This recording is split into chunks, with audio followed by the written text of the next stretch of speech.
Hi hello ಮತ್ತೊಮ್ಮೆ ಸಾಧನಾ school YouTube ಚಾನಲ್ನಿಂದ ನಾನು ನಿಮ್ಮ ರಮೇಶ್ ಸರ್. ಸ್ನೇಹಿತರೆ, ಮತ್ತೊಂದು ಅದ್ಭುತವಾದಂಥ ಪಠ್ಯದ ವಿಷಯದೊಂದಿಗೆ ನಿಮ್ಮ ಮುಂದೆ ಬಂದಿದ್ದಾರೆ.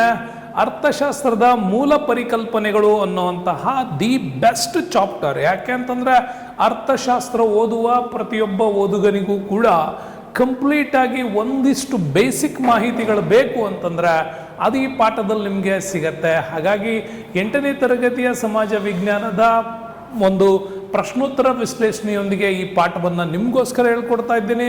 ಸ್ನೇಹಿತರೆ, ಬಹಳ ಅತ್ಯುತ್ತಮವಾಗಿರ್ತಕ್ಕಂಥ ಪಠ್ಯದ ವಿಷಯಗಳು ಇದರಲ್ಲಿ ನಿಮಗೆ ಬರ್ತಾ ಇದೆ. ಅದನ್ನು ಕೂಡ ನೀವು ಎಂಜಾಯ್ ಮಾಡ್ತಾ ಇದ್ದೀರಿ. ಹಾಗಾಗಿ ಈ ಸಮಗ್ರ ಪಾಠ ವಿವರಣೆ ಮತ್ತು ಪ್ರಶ್ನೋತ್ತರ ವಿಶ್ಲೇಷಣೆಯನ್ನು ಚೆನ್ನಾಗಿ ತಿಳ್ಕೊಳ್ಳೋದ್ರ ಮುಖಾಂತರ ನಮ್ಮ ಈ ಸಾಧನಾ ಸ್ಕೂಲ್ ಯೂಟ್ಯೂಬ್ ಚಾನಲ್ನ ಸಬ್ಸ್ಕ್ರೈಬ್ ಮಾಡ್ಕೊಳ್ಳಿ, ಭಾಳ ಬಂಗಾರ ಮಾಡ್ಕೊಳ್ಳಿ. ಹಾಗೆ ನಿಮ್ಮೆಲ್ಲ ಸ್ನೇಹಿತರಿಗೂ ಕೂಡ ಈ ಒಂದು ಚಾನಲ್ನ ಲಿಂಕ್ನ ಶೇರ್ ಮಾಡೋದ್ರ ಮುಖಾಂತರ ಚಾನಲ್ನ ಡೆವಲಪ್ಮೆಂಟಿಗೆ ಅಗತ್ಯವಿರ್ತಕ್ಕಂಥ ನಿಮ್ಮ ಸಹಾಯ ನಮಗೆ ಸಿಗತ್ತೆ ಅಂತ ಹೇಳ್ತಾ, ಸೊ ಬನ್ನಿ, ಅರ್ಥಶಾಸ್ತ್ರದ ಮೂಲ ಪರಿಕಲ್ಪನೆಗಳು ಅದರ ಬಗ್ಗೆ ಭಾಳ ಸ್ಪಷ್ಟವಾಗಿ ತಿಳ್ಕೊಳ್ಳೋಣ. ಏನಿದೆ ಮೂಲ ಪರಿಕಲ್ಪನೆಗಳು ಅಂದರೆ, ಇಡೀ ನಮ್ಮ ಅರ್ಥಶಾಸ್ತ್ರದಲ್ಲಿ ಬರ್ತಕ್ಕಂತಹ ಬಹಳ ಮುಖ್ಯವಾದಂಥ ಕಾನ್ಸೆಪ್ಟ್ ಅದೇನೇ ಬೇಡಿಕೆ ಅಥವಾ ಡಿಮ್ಯಾಂಡ್ ಅಂತ ಕರಿತೀವಿ.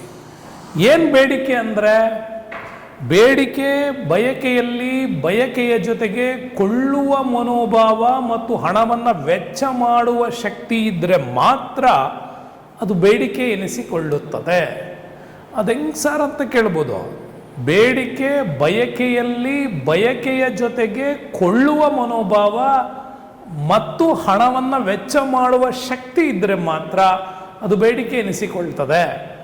ಹೇಗೆಂದರೆ, ನಿಮ್ಮ ಬರ್ತಾ ಇರ್ತೀರಿ ದಾರಿನಲ್ಲಿ, ಯಾರೋ ಹಾಕ್ಕೊಂಡಿರೋ ಬ್ರ್ಯಾಂಡೆಡ್ ಶರ್ಟ್ ನೋಡ್ತಾ ಇರ್ತೀರಿ ಅಥವಾ ಬ್ರ್ಯಾಂಡೆಡ್ ಕಾರ್ ನೋಡ್ತೀರಿ, ಇನ್ನೇನೋ ಒಂದು ಬ್ರ್ಯಾಂಡೆಡ್ ಲೆವೆಲ್ನ ಒಂದು ವಸ್ತು ನೋಡ್ತೀರಿ ಅಂದ ತಕ್ಷಣ ನಿಮ್ಗೆ ಆಸೆ ಆಗುತ್ತೆ, ಎಸ್ ಇದನ್ನು ನಾನು ತಗೊಳ್ಬೇಕು ಅಂತ ಅಂದ್ಕೊಂಡ್ರೆ ಅದು ಡಿಮ್ಯಾಂಡ್ ಆಗಲ್ಲ. ಬಯಕೆ ಫಸ್ಟ್ ನೋಡಿದ್ದೀರಾ, ತಗೋಬೇಕು ಅಂತ ನಿಮ್ಗೆ ಅನಿಸಿದೆ, ಅದನ್ನು ಕೊಳ್ಳುವ ಮನೋಭಾವನೆ ನಿಮ್ಮಲ್ಲಿ ಬಂದಿದ್ರೆ ನಿಮ್ಮಲ್ಲಿರೋ ಹಣವನ್ನು ವೆಚ್ಚ ಮಾಡಿ ಅದನ್ನು ಕೊಂಡ್ಕೊಂಡ್ರೆ ಮಾತ್ರ ಅದು ಬೇಡಿಕೆ ಅಂತ ಅನಿಸ್ಕೊಳತ್ತೆ. ಇಲ್ಲ ಅಂದರೆ ಕೇವಲ ಒಂದು ಆಸೆ, ಒಂದು ಬಯಕೆ ಅಂದ್ಕೊಂಡು ಸುಮ್ಮನಾಗಬೇಕಾಗತ್ತೆ. ಹಾಗಾಗಿ ಬೇಡಿಕೆ ಅಂತಂದರೆ ಬಯಕೆಯ ಜೊತೆಗೆ ಅದರ ಕೊಳ್ಳುವ ಮನೋಭಾವವನ್ನು ಸೃಷ್ಟಿಸಿಕೊಂಡು ಹಣವನ್ನು ವೆಚ್ಚ ಮಾಡುವ ಶಕ್ತಿ ಇದ್ದರೆ ಮಾತ್ರ ಅದು ಬೇಡಿಕೆ ಅನಿಸ್ಕೊಳ್ತದೆ. ಹಾಗಾಗಿ ನಿಗದಿಯಾದ ಬೆಲೆಗೆ ನಿಗದಿಯಾದ ಕಾಲದಲ್ಲಿ ಕೊಳ್ಳುವ ಆರ್ಥಿಕ ಸರಕಿನ ಪ್ರಮಾಣವೇ ಬೇಡಿಕೆ ಅಂತ ಕರಿತೀವಿ. ಇದು ಕೂಡ ಒಂದು ಡಿಫ್ರೆಂಟ್. ಇದು ಇವತ್ತು ನೀವು ತಗೊಳ್ಬೇಕು ಅಂತ ಅನಿಸಿದರೆ ನಿಗದಿಯಾದ ಕಾಲದಲ್ಲಿ ಅವತ್ತೇನು ರೇಟ್ ಇರುತ್ತೋ ಆ ರೇಟಿಗೆ ನೀವು ಕೊಂಡ್ಕೊಂಡ್ರೆ ಆ ಸರಕಿನ ಪ್ರಮಾಣಕ್ಕೆ ನೀವು ಮಾಡಿದಂಥ ಒಂದು ಡಿಮ್ಯಾಂಡ್ ಅದು. ಇಲ್ಲ ಅಂತಂದರೆ ಕೆಲವು ಸಂದರ್ಭದಲ್ಲಿ ನೀವು ಯಾವಾಗೋ ನಿಗದಿ ಮಾಡಿ ಇನ್ಯಾವಾಗೋ ಕೊಂಡ್ಕೊಳ್ಳೋಕೆ ಹೋಗ್ತೀರಿ ಅಂದರೆ ಕೊಳ್ಳುವ ಮನೋಭಾವ ಚೇಂಜ್ ಆಗ್ಬೋದು, ಇಲ್ಲ ಹಣವನ್ನು ವೆಚ್ಚ ಮಾಡುವ ಶಕ್ತಿಯಲ್ಲಿ ವ್ಯತ್ಯಾಸ ಆಗ್ಬೋದು. ಅದಕ್ಕೋಸ್ಕರ ಅದನ್ನು ಹೇಳ್ತಾರೆ, ನಿಗದಿಯಾದ ಬೆಲೆಗೆ ನಿಗದಿಯಾದ ಕಾಲದಲ್ಲಿ ಕೊಳ್ಳುವ ಆರ್ಥಿಕ ಸರಕಿನ ಪ್ರಮಾಣವೇ ಡಿಮ್ಯಾಂಡ್ ಅಥವಾ ಬೇಡಿಕೆ ಅಂತ ಕೂಡ ಕರಿತೀವಿ. ಏನು ಅದರಲ್ಲಿ ನಾವು ಬೇಡಿಕೆ ನಿಯಮ ಒಂದಿದೆ. ಏನಿದೆ? ಸಾಮಾನ್ಯವಾಗಿ ಬೆಲೆಗಳು ಹೆಚ್ಚಾದಂತೆಲ್ಲ ಬೇಡಿಕೆ ಇಳಿಯುತ್ತಾ ಹೋಗುತ್ತೆ, ಬೆಲೆಗಳು ಇಳಿದಂತೆಲ್ಲ ಬೇಡಿಕೆ ಹೆಚ್ಚಾಗ್ತಾ ಹೋಗುತ್ತೆ. ಇದು ಮಾಮೂಲಿ ಒಂದು ಕಾನ್ಸೆಪ್ಟ್. ಅದು ಮಾರ್ಕೆಟಲ್ಲಿ ಇದು ಯಾವಾಗೂ ರನ್ನಿಂಗಲ್ಲಿ ಇರುತ್ತೆ. ಹಿಂಗೆ ನೋಡಿ, ಈಗ ಯಾವುದೋ ಮಾವಿನ ಹಣ್ಣಿನ ರೇಟು, ಮಾವಿನ ಹಣ್ಣಿನ ಬೆಲೆ ಹೆಚ್ಚಾಗ್ತಾ ಹೋದರೆ, ಅಂದರೆ 1 kgಗೆ 500 ರೂಪಾಯಿ ಪರ್ kg ಅಂದರೆ ಅದನ್ನು ಕೊಂಡ್ಕೊಳ್ಳೋರ ಸಂಖ್ಯೆ ತುಂಬ ಕಡಿಮೆ ಆಗ್ತಾ ಬರ್ಬೋದು. ಅದೇ ಮಾವಿನ ಹಣ್ಣಿನ ಬೆಲೆ 50 ರೂಪಾಯಿ kg ಅಂದಾಗ, ಅಂದರೆ ಬೆಲೆಗಳು ಇಳಿದ್ರೆ ಅದನ್ನು ಕೊಂಡುಕೊಳ್ಳುವವರ ಸಂಖ್ಯೆ ಹೆಚ್ಚಾಗ್ತಾ ಹೋಗುತ್ತೆ.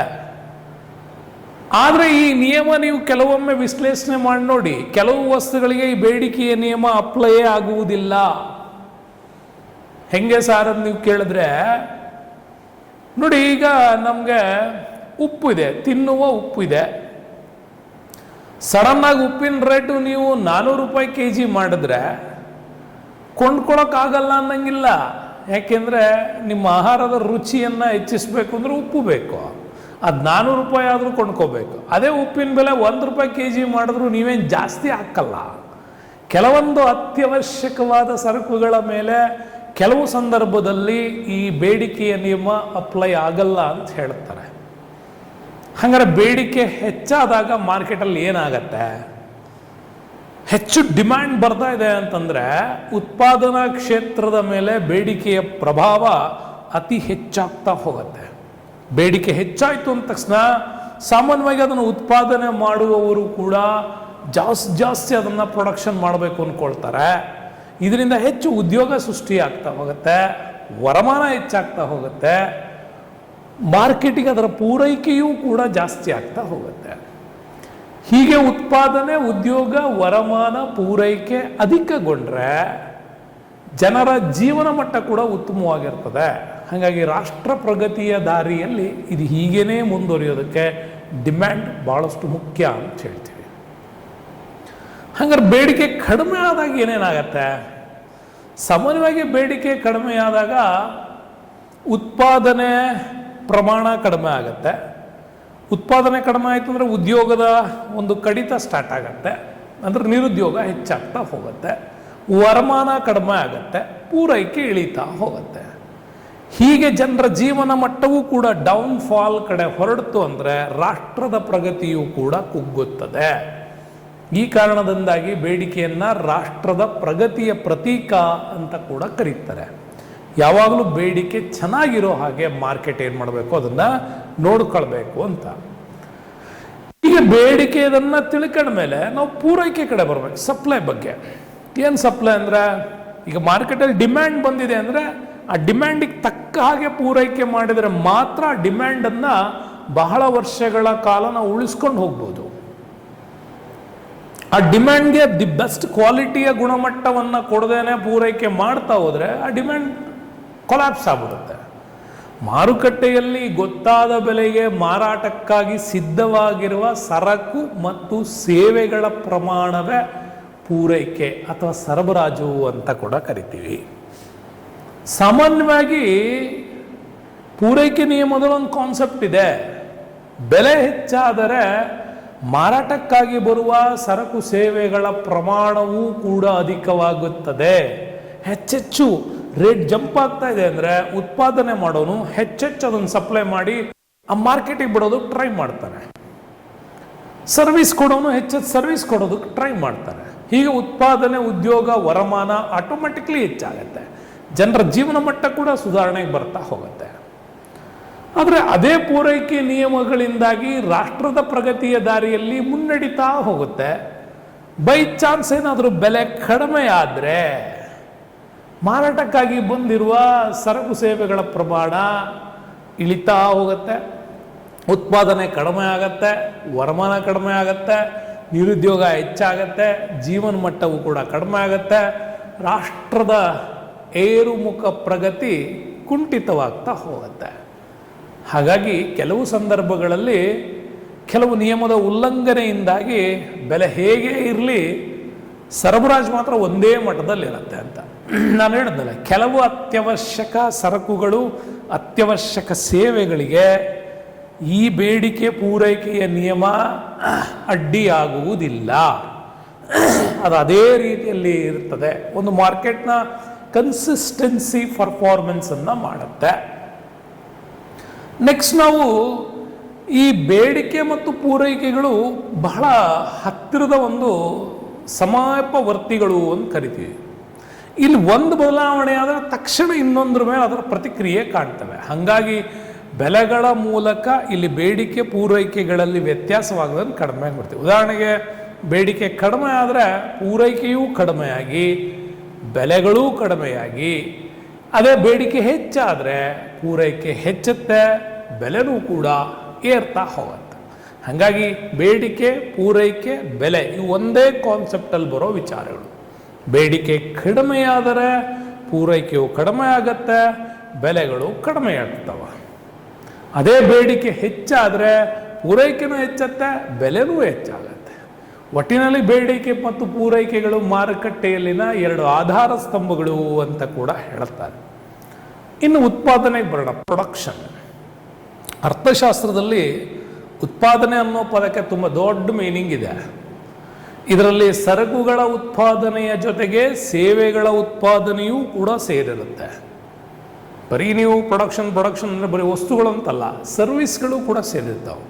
ಹೊರನೋಟಕ್ಕಿದು ಉತ್ಪಾದನೆಯಿಂದ ಸಂಪತ್ತಿನ ಸೃಷ್ಟಿಯಾದಂತೆ ಕಂಡುಬಂದರೂ ಕೂಡ ನಿಜವಾಗಿ ಇಲ್ಲಿ ಮಾನವ ಏನನ್ನೂ ಹೊಸದಾಗಿ ಸೃಷ್ಟಿಸಲಾರ ಅಂತ ನಮ್ಮಲ್ಲಿ ಅರ್ಥಶಾಸ್ತ್ರದ ಉತ್ಪಾದನೆ ಡಿಪಾರ್ಟ್ಮೆಂಟಲ್ಲಿ ಬಹಳ ಚೆನ್ನಾಗಿ ಹೇಳ್ತಾರೆ. ಇದನ್ನು ಬಹಳ ಕ್ಲೀನಾಗಿ ಅದನ್ನು ಎಕ್ಸ್ಪ್ಲೈನ್ ಮಾಡ್ತಾರೆ.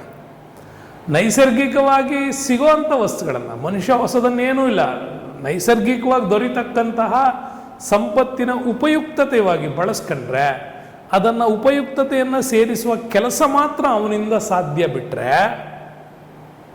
ಹೊಸದೇನೂ ಮಾಡಲ್ಲ ಅಂತ. ಆದ್ದರಿಂದ ಉತ್ಪಾದನೆ ಅಂದರೆ ವಿಶೇಷ ಉಪಯುಕ್ತತೆಯ ಸೃಷ್ಟಿ ಎಂದು ಮಾತ್ರ ನಾವು ಅರ್ಥಕೊಳ್ಬೇಕು.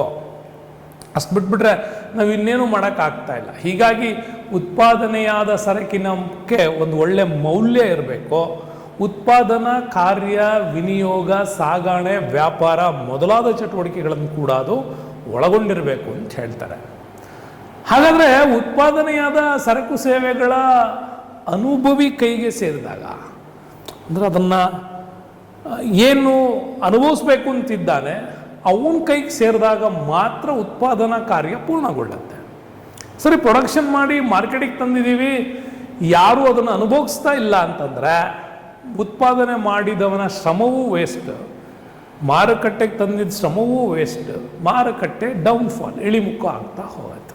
ಹಾಗಾಗಿ ಉತ್ಪಾದನೆ ಕಂಪ್ಲೀಟ್ ಆಗಬೇಕು ಅಂತಂದರೆ ಉತ್ಪಾದನೆಯಾದ ಸರಕು ಸೇವೆಗಳು ಅನುಭೋಗಿಯ ಕೈಗೆ ಸೇರಿ ಅವನು ಅದನ್ನು ಅನುಭವಿಸಿದರೆ ಮಾತ್ರ ಅದು ಪೂರ್ಣಗೊಳ್ಳುತ್ತೆ. ಹಾಗಾಗಿ ಈ ಕಾರ್ಯ ಆರಂಭದಿಂದ ಅಂತ್ಯವಾಗಲು ಬಹಳಷ್ಟು ರೀತಿಯ ಸಾಧನ ಸಂಪತ್ತಿನ ನೆರವು, ಎಲ್ಲ ರೀತಿಯ ಚಟುವಟಿಕೆಗಳ ಅವಶ್ಯಕತೆ ಇರ್ತದೆ. ಇದನ್ನೇ ನಮ್ಮಲ್ಲಿ ಅರ್ಥಶಾಸ್ತ್ರಜ್ಞರು ಉತ್ಪಾದನಾಂಗಗಳು ಅಂತ ಕರೆಯೋ ನೈಸರ್ಗಿಕವಾಗಿ ಸಿಗ್ತಕ್ಕಂಥದ್ದು ಸಂಪತ್ತು, ಶ್ರಮ ಮತ್ತು ಹಾಕುವ ಬಂಡವಾಳ ಮತ್ತೊಬ್ಬ ಉದ್ಯಮಶೀಲ ವ್ಯಕ್ತಿ, ಈ ಎಲ್ಲ ಸಾಹಸಗಳಿಲ್ಲದೆ ಹೋದರೆ ಉತ್ಪಾದನೆ ಮಾಡಲಿಕ್ಕೆ ಸಾಧ್ಯವೇ ಇಲ್ಲ. ಈ 4 ನಿರ್ದಿಷ್ಟವಾಗಿರ್ತಕ್ಕಂಥ ಅಂಗಗಳು ಒಂದು ಪ್ರಮಾಣದಲ್ಲಿ ಒಟ್ಟುಗೂಡಿ ಸಹಕರಿಸಿದರೆ ಮಾತ್ರ ಉತ್ಪಾದನೆ ಮಾಡ್ಬೋದು. ಇದರಲ್ಲಿ ಸಂಪತ್ತಿಲ್ಲ ಅಂದರೂ ಕೂಡ ಶ್ರಮ, ಬಂಡವಾಳ, ಉದ್ಯಮ ಕೆಲಸ ಮಾಡಲ್ಲ. ಅಥವಾ ಸಂಪತ್ತು, ಶ್ರಮ, ಬಂಡವಾಳ ಇದೆ ಅಂದರೆ ಒಬ್ಬ ಒಳ್ಳೆ ಕ್ರಿಯೇಟಿವ್ ಪರ್ಸನ್, ಉದ್ಯಮಶೀಲ ಅಲ್ಲಿಲ್ಲ ಅಂತಂದರೆ ಇದು ಕೂಡ ವ್ಯಾಪಾರ ಮಾಡೋಕ್ಕಾಗಲ್ಲ. ನೋಡಿ, ಕೆಲವೊಮ್ಮೆ ಮಾರ್ಕೆಟ್ ಕೂಡ ಇವೆಲ್ಲವೂ ಇದ್ದು ಮಾರ್ಕೆಟ್ನ ವ್ಯಾಲ್ಯೂಗೆ ಅಡಿಷನ್ಸ್ ಮಾಡೋ ರೀತಿ ಅವನು ಅದನ್ನು ಮಾಡಲಿಲ್ಲ ಅಂತಂದರೆ ಅದು ಕೂಡ ವೇಸ್ಟ್ ಆಗುತ್ತೆ. ಹಾಗಾಗಿ ಕೋಟ್ಯಾಂತರ ಜನ ವಿವಿಧ ಪ್ರಮಾಣದಲ್ಲಿ ಅನೇಕ ರೀತಿಯಲ್ಲಿ ಎಡಬಿಡದೆ ಉತ್ಪಾದನಾ ಕಾರ್ಯದಲ್ಲಿ ತೊಡಗಿರ್ತಾರೆ. ಅವರೆಲ್ಲ ತೊಡಗಿರೋದು ವಸ್ತುವನ್ನು ಪ್ರೊಡಕ್ಷನ್ ಮಾಡ್ತಿರೋದು ಉದ್ದೇಶ ಏನಂದರೆ ಇದನ್ನು ಅನುಭವಿಸುವವನ ಕ್ಷೇಮಾಭ್ಯುದಯಕ್ಕಾಗಿದೆ ಅಂತ ಹೇಳ್ಬೋದು. ಅವನು ತುಂಬ ಚೆನ್ನಾಗಿ ಅದನ್ನು ಅನುಭವಿಸ್ಬೇಕು, ಅನುಭವಿಸಿದ್ರೆ ನಮ್ಮ ಉತ್ಪಾದನೆ ಚೆನ್ನಾಗಿದೆ ಅಂತ. ಸರಿ, ಉತ್ಪಾದನೆ ಮಾಡಿದ್ದನ್ನು ಹಂಗಾರೆ ಡಿಸ್ಟ್ರಿಬ್ಯೂಷನ್ ಹೆಂಗೆ ಮಾಡೋದು, ವಿತರಣೆ ಹೆಂಗೆ ಮಾಡೋದು? ವಿತರಣೆ ಬಹಳ ಮುಖ್ಯವಾಗಿರ್ತಕ್ಕಂಥ ಒಂದು ಆರ್ಥಿಕ ಚಟುವಟಿಕೆ ಇದು. ರಾಷ್ಟ್ರೀಯ ವರಮಾನವನ್ನು ಉತ್ಪಾದನಾಂಗಗಳ ಮೇಲೆ ಹಂಚುವಂಥ ಮಹತ್ವದ ಕಾರ್ಯ ಇದು. ನಮ್ಮ ದೇಶದ ಸಂಪತ್ತನ್ನು ಉತ್ಪಾದನಾಂಗಗಳ ಮೇಲೆ ಹಂಚಬೇಕು. ಅಂದರೆ ನಮ್ಮ ನೈಸರ್ಗಿಕ ಸಂಪತ್ತು, ಶ್ರಮ, ಬಂಡವಾಳ, ಉದ್ಯಮ ಸಾಹಸಿಗಳ ನಡುವೆ ಹಂಚಿಕೆಯಾದರೆ ಆಗ ರಾಷ್ಟ್ರೀಯ ವರಮಾನಕ್ಕೆ ಒಂದು ಆದ್ಯತೆ ಬರುತ್ತೆ. ಹಾಗಾಗಿ ರಾಷ್ಟ್ರೀಯ ವರಮಾನವನ್ನು ಕ್ರಮವಾಗಿ ಅಲ್ಲಿ ನಾವು ಹಂಚ್ತಾ ಹೋಗ್ತೀವಿ. ಪ್ರಕೃತಿಸ್ಕ ಸಂಪತ್ತು ಇದ್ದರೆ ಅವನಿಗೊಂದು ಗೇಣಿ ಕೊಡ್ತೀವಿ, ಶ್ರಮ ಹಾಕಿದವನಿಗೆ ಕೂಲಿ ಕೊಡ್ತೀವಿ, ಬಂಡವಾಳ ಹಾಕಿದವನಿಗೆ ಬಡ್ಡಿ ಕೊಡ್ತೀವಿ. ಇದನ್ನಿಷ್ಟು ಮ್ಯಾನೇಜ್ ಮಾಡೋದಲ್ಲ ಉದ್ಯಮ ಸಾಹಸಿ, ಅವನಿಗೊಂದಿಷ್ಟು ಲಾಭ ಕೊಡ್ತೀವಿ. ಈ 4ಕ್ಕೆ ಈ 4 ಅಂಶಗಳು ರಾಷ್ಟ್ರೀಯ ವರಮಾನದ ಹಂಚಿಕೆಯಲ್ಲಿ ಬಹಳ ಮುಖ್ಯವಾದ ಪಾತ್ರ ವಹಿಸೋದ್ರಿಂದ ಆಯಾ ಉತ್ಪಾದನಾಂಗದ ಪಾತ್ರದ ಪ್ರಮಾಣಕ್ಕನುಗುಣವಾಗಿ ನ್ಯಾಷನಲ್ ಇನ್ಕಮ್ ಡಿಸ್ಟ್ರಿಬ್ಯೂಷನ್ ಆಗ್ತಾ ಹೋಗುತ್ತೆ. ಹೀಗೆ ಡಿಸ್ಟ್ರಿಬ್ಯೂಷನ್ ಆಗೋದ್ರಿಂದ ನಮ್ಮಲ್ಲಿ ಬೇಡಿಕೆ ಮತ್ತು ಪೂರೈಕೆಗಳ ನಡುವೆ ಸಮತೋಲನ ಕಾಪಾಡ್ಕೊಂಡು ಬರಬೇಕು. ಉತ್ಪಾದನಾ ಕಾರ್ಯಕ್ಕೆ ಅಡ್ಡಿ ಆತಂಕಗಳು ಉಂಟಾಗದೇ ಇರುವಂತೆ ಮಾರ್ಕೆಟನ್ನು ಮೇಂಟೈನ್ ಮಾಡಬೇಕು. ಹಾಗಾಗಿ ಯಾವುದೇ ಉತ್ಪಾದನಾಂಗಕ್ಕೂ ಪ್ರಾಶಸ್ತ್ಯ ಜಾಸ್ತಿನೂ ಕೊಡಬಾರ್ದು, ನಿರ್ಲಕ್ಷ್ಯನೂ ಮಾಡಬಾರ್ದು. ಹೌದಾ? ಯಾವುದೋ ಒಂದು ಜಾಸ್ತಿ ಕೊಟ್ಟು ಯಾವುದೋ ಒಂದು ಕಡಿಮೆ ಮಾಡೋದ್ರಿಂದ ಉತ್ಪಾದನೆಯ ಕ್ವಾಲಿಟಿ ಮತ್ತು ಕ್ವಾಂಟಿಟಿ ವ್ಯತ್ಯಾಸ ಆಗತ್ತೆ. ಇದು ನೀವು ನೋಡಿ ಬೇಕಾರೆ. ಈಗ ಅಡಿಗೆ ಮಾಡುವವನಿಗೇ ನೀವು ಹೆಚ್ಚು ಪ್ರಾಶಸ್ತ್ಯ ಕೊಡ್ತಾ ಹೋದರೆ, ಮತ್ತು ಇಲ್ಲಿ ಸಾಮಾನುಗಳನ್ನು ಅವನ ಜೊತೆ ಕೆಲಸ ಮಾಡೋರನ್ನ ಮತ್ತು ಅದಕ್ಕೆ ಹಾಕಿರುವಂಥ ಬಂಡವಾಳದ ವ್ಯಕ್ತಿಗಳಿಗೆ ಪ್ರಾಶಸ್ತ್ಯ ಕೊಡಲಿಲ್ಲ ಅಂತಂದರೆ ಅವನೇನು ಮಾಡ್ಬೋದು? ಇದಕ್ಕೆ ಅವನ ಉತ್ಪಾದನೆಗೆ ಅವನು ಬರೋದೇ ಇಲ್ಲ. ಹಾಗಾಗಿ ಆರ್ಥಿಕ ವ್ಯವಸ್ಥೆಯ ಸಮತೋಲನ ಬೆಳವಣಿಗೆಗೆ ಅಗತ್ಯಕ್ಕೆ ಉತ್ಪಾದನೆ, ಬೇಡಿಕೆ, ಪೂರೈಕೆ, ಅನುಭೋಗ, ಬೆಲೆಗಳ ನಿರ್ಧಾರ ಇವೆಲ್ಲವೂ ಕೂಡ ವಿತರಣೆಯಿಂದ ಬಹುಮಟ್ಟಿಗೆ ಇವು ಪ್ರಭಾವಿತವಾಗಿರ್ತವೆ. ಹಾಗಾಗಿನೇ ವಿತರಣೆ ಅರ್ಥಶಾಸ್ತ್ರದಲ್ಲಿ ಬಹುಮುಖ್ಯವಾದ ಪಾತ್ರವನ್ನು ವಹಿಸುತ್ತೆ. ಈಗ ನೆಕ್ಸ್ಟ್ ಕನ್ಸಂಪ್ಷನ್ಸ್, ಅನುಭೋಗಕ್ಕೆ ಬರೋಣ. ಏನು ಅನುಭೋಗ ಅಂದರೆ ನೋಡಿ, ಸರಕು ಸೇವೆಗಳನ್ನು ತನ್ನಲ್ಲಿರುವ ಬಯಕೆಗೆ ಅವನು ತೃಪ್ತಿಪಡಿಸೋದಕ್ಕಾಗಿ ಉಪಯೋಗಿಸ್ತಾನಲ್ಲ, ಅದನ್ನು ಕನ್ಸ್ಯೂಮರ್ ಕನ್ಸಂಪ್ಷನ್ ಅಂತ ಕೂಡ ಕರಿತೀವಿ. ಸರಕು ಸೇವೆಗಳನ್ನು ತನ್ನ ಬಯಕೆಗೆ ತೃಪ್ತಿಗಾಗಿ ಅವನು ಬಳಸ್ಕೊಂಡ್ರೆ ಅದನ್ನು ಅನುಭೋಗ ಅಂತ ಕರಿತೀವಿ. ಹೀಗೆ ಅವನು ಅನುಭವಿಸೋದು ಸರಕುಗಳು, ಸೇವೆಗಳು ಎಲ್ಲವೂ ಒಳ್ಳೆಯದ್ದೇ ಆಗಿರಬೇಕು ಅಂತ. ಉದಾಹರಣೆ, ಒಂದು ಫಿಲ್ಮ್ ನೋಡಬೇಕು, ಅವನು ಯಾವುದೋ ಒಬ್ಬ ಹೀರೋನ ಫಿಲ್ಮ್ ನೋಡಬೇಕು, ರಿಲೀಸ್ ಆಗ್ತಾ ಇದೆ, ತುಂಬಾ ಬಯಕೆ ಇದೆ, ಹೋಗ್ತಾನೆ, ಫಿಲ್ಮಲ್ಲಿ ಕೂತ್ಕೋತಾನೆ, ಥಿಯೇಟ್ರಲ್ಲಿ ಕೂತ್ಕೊಂಡು ಆ ಫಿಲ್ಮ್ ನೋಡಿ ಬರ್ತಾನೆ. ಅಲ್ಲಿ ಏನಾಯಿತು? ಒಂದು ಸೇವೆ, ಒಂದು ಸರ್ವಿಸ್ ಆಗಿದೆ, ಶ್ರಮ ಇದೆ, ಸಂಪತ್ತಿದೆ, ಬಂಡವಾಳ ಹಾಕಿದ್ದಾರೆ, ಒಬ್ಬ ಒಳ್ಳೆ ಡೈರೆಕ್ಷನ್ ಮಾಡುವವನು ಡೈರೆಕ್ಷನ್ ಮಾಡಿದ್ದಾನೆ, ಆ್ಯಕ್ಟರ್ ಆ್ಯಕ್ಟ್ ಮಾಡಿದ್ದಾನೆ, ಲೈಟ್ ಹಾಕೋನು ಲೈಟ್ ಹಾಕ್ಯಾನೆ, ಕ್ಯಾಮ್ರಾಮನ್ ವರ್ಕ್ ಆಗಿದೆ, ಎಲ್ಲದೂ ಆಗಿದೆ. ಸರಿ, ಇವನ್ಗೆ ಬಯಕೆ ಇತ್ತಲ್ಲ, ಇವರೆಲ್ಲರೂ ಸೇರಿ ಕೆಲಸ ಮಾಡಿದ್ರೆ ಈ ಥರದ ಒಂದು ಫಿಲ್ಮ್ ಆಗತ್ತೆ ಅಂತ ಇವನಿಗೊಂದು ನಂಬಿಕೆ, ಅದನ್ನು ಅವನು ಇಷ್ಟಪಡಬೇಕು ಅಂತ ಹೋಗಿದ್ದಾನೆ. ಅದು ಇಷ್ಟಪಟ್ಟರೆ ಆ ಚಿತ್ರ ತುಂಬ ಚೆನ್ನಾಗಿ ಓಡುತ್ತೆ. ಅವನು ಚೆನ್ನಾಗಿ ಆ ಅನುಭೋಗಕ್ಕೆ ಅವನ ಬಯಕೆಯನ್ನು ಅದು ತೃಪ್ತಿಪಡಿಸ್ಲಿಲ್ಲ ಅಂತಂದರೆ ಅದು ಡೌನ್ಫಾಲ್ ಆಗುತ್ತೆ. ಹಾಗಾಗಿ ಹೀಗೆ ಅನುಭೋಗಿಸುವಂತಹ ಸರಕು ಸೇವೆಗಳು ಒಳ್ಳೆಯದ್ದೇ ಆಗಿರ್ಬೋದು, ಇಲ್ಲದೆ ಕೆಟ್ಟವೂ ಆಗಿರ್ಬೋದು. ಎಲ್ಲಿಯವರೆಗೆ ಮಾನವನ ಬಯಕೆಗಳನ್ನು ತೃಪ್ತಿಪಡಿಸಬಲ್ಲೆವೋ ಅಲ್ಲಿಯವರೆಗೆ ಮಾತ್ರ ಅವನು ಸತತವಾಗಿ ಅನುಭವಿಸಲು ಇಷ್ಟಪಡ್ತಾರೆ. ಆ ಪ್ರಾಡಕ್ಟು, ಆ ಸರ್ವಿಸು ಮಾರ್ಕೆಟಲ್ಲಿ ರನ್ ಆಗುತ್ತೆ.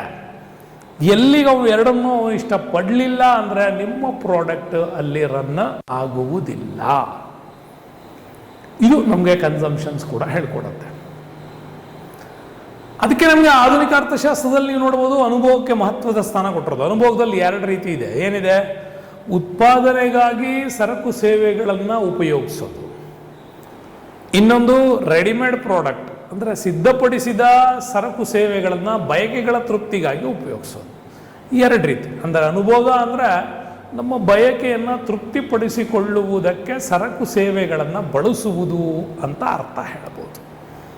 ಓಕೆ, ಹಾಗಾಗಿನೇ ನಮ್ಮಲ್ಲಿ ಬಹಳ ಮುಖ್ಯವಾಗಿ ಹೇಳ್ತಾರೆ, ಒಂದು ರಾಷ್ಟ್ರದ ಹಿರಿಮೆ, ಜೀವನದ ಮಟ್ಟ, ಉದ್ಯೋಗದ ಪ್ರಮಾಣ, ರಾಷ್ಟ್ರದ ಅನುಭೋಗದ ಪ್ರಮಾಣ ಇವೆಲ್ಲದನ್ನು ಕೂಡ ಇಲ್ಲಿ ಅವಲಂಬಿಸುತ್ತೆ. ಹಾಗಾಗಿನೇ ಆರ್ಥಿಕ ವ್ಯವಸ್ಥೆ ಇರೋದು ಜನರ ಬಯಕೆಯನ್ನು ತೃಪ್ತಿಪಡಿಸುವುದಕ್ಕಾಗಿಯೇ.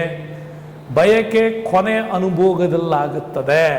ಈ ಬಯಕೆ ಎಂಡಾಗದೆ ಅವನು ಬಳಸುವಂಥ ಸರಕುಗಳನ್ನು ಬಯಸಿ ತಿಂದ ಮೇಲೆ ಅಥವಾ ನೋಡಿದ ಮೇಲೆ ಅಥವಾ ಅದನ್ನು ಅನುಭವಿಸಿದರೆ ಮಾತ್ರ ಅನುಭೋಗದ ಎಂಡಾಗುತ್ತೆ.